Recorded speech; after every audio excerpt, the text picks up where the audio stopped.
আসসালামু আলাইকুম viewers, Sabinus কিচেনে তোমাদের স্বাগত জানাই। আজ আমি যেভাবে চিকেন কারিটা রান্না করেছি, এই চিকেন কারির রেসিপিটি ভাত, রুটি, পরোটা, পোলাওয়ের সঙ্গে দারুণ জমে যাবে। এই রেসিপিটি তোমরা একবার অবশ্যই বানিয়ে খেও। আশা করছি তোমাদের খুবই ভালো লাগবে। Aha. Yes.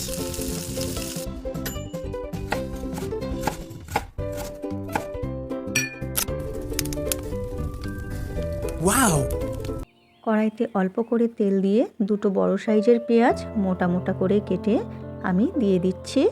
এরপরে 2 চামচ আদা বাটা হবে আর 2 চামচ রসুন বাটা হবে, তেমন আদা রসুন কুচি দিয়ে দিচ্ছি।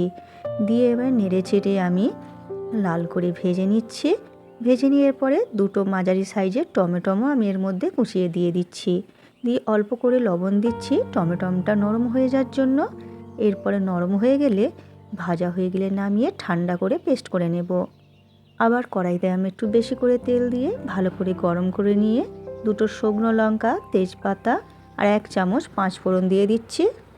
5 ফোড়ন ভালো করে লাল হয়ে গেলে 2 চামচ কাসুরি মেথি দিয়ে দিচ্ছি।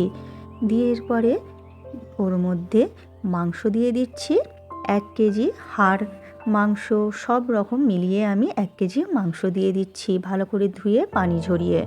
দিয়ে এরপরে নেড়ে চেড়ে হালকা করে মাংস ভেজে নেব। মাংসটা একটু ভেজে নিলে এই ফোড়নের সাথে এর টেস্টটা দ্বিগুণ বেড়ে যাবে। তোমরা অবশ্যই মাংসটা একটু এই ফোড়নের সাথে ভেজে নেবে।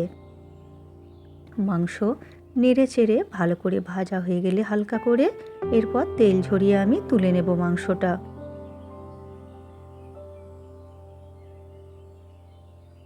এবারে ওই তেলেতেই আমি বানিয়ে রাখা আদা, রসুন, পেঁয়াজ, টমেটোর পেস্টটা দিয়ে দিচ্ছি।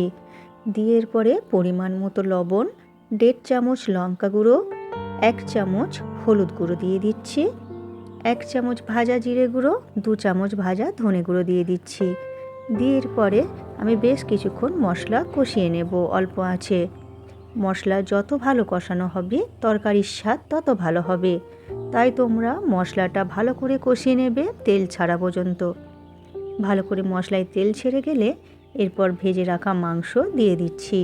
দিয়ে এরপরে আবার আমি ঢাকনা দিয়ে কিছুক্ষণ ঢেকে ঢেকে মাংসটা ভালো করে কষিয়ে নেব।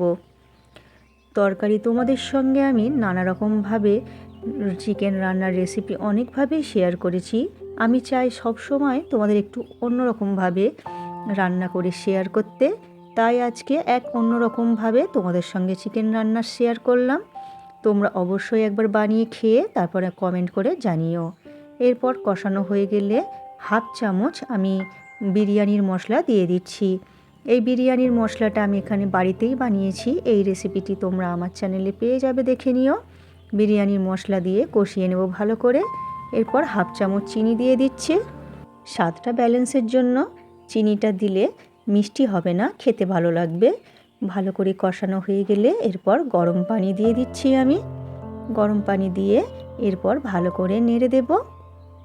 তোমরা একটু গরম পানি দেওয়ার চেষ্টা করো, গরম পানি দিলে তরকারির স্বাদটা ভালো থাকে। ভালো করে নেড়ে দিয়ে ঢেকে হতে দেব। এরপর এই রকম মাখা মাখা হলে এরপর এরকম ভাতে মাখিয়ে খেতে, রুটি পরোটার সাথে খেতেও সুবিধা হয়। নামানোর আগে ধনেপাতা কুচি ছড়িয়ে দিয়ে ফুটিয়ে নামিয়ে নিয়ে এরপর তোমরা পরিবেশন করো ভাত, রুটি, পরোটা, পোলাওয়ের সাথে। আমার রেসিপিটি তোমাদের ভালো লাগলে লাইক, কমেন্ট, শেয়ার করে পাশে থেকো। আমার রেসিপিটি ফেসবুক থেকে দেখলে ফলো করে দিও, ইউটিউব থেকে দেখলে সাবস্ক্রাইব করে পাশে থেকো।